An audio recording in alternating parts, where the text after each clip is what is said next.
বন্ধু আমরা এসছি এখন গুপ্তেশ্বর টেম্পল এবং এখান থেকে একটা নদী আছে। আমরা আগে মন্দিরটা দেখব, দেখে ওখান থেকে নদীর ওখানে যাব। এইটা হচ্ছে প্রবেশপথ, এখান দিয়েই আস্তে আস্তে হেঁটে যেতে হয়। অনেকখানি আছে, একদম জঙ্গলের মধ্যেই, এবং এটা গুপ্তেশ্বর ফরেস্ট রেঞ্জের মধ্যেই পড়ে মন্দিরটা।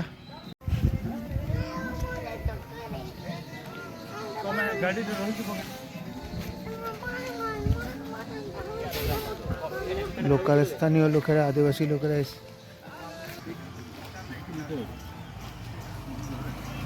আমরা এখন আস্তে আস্তে হেঁটে চলেছি গুপ্তেশ্বর মন্দিরের দিকে।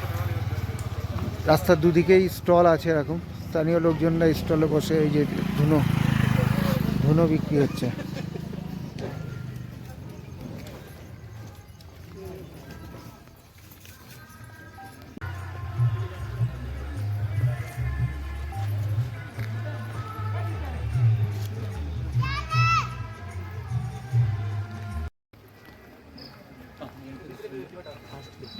ভেতর দিয়েও যাওয়া যাবে না, গলিটার ভেতর দিয়ে আমরা ওদিক দিয়ে যাবো।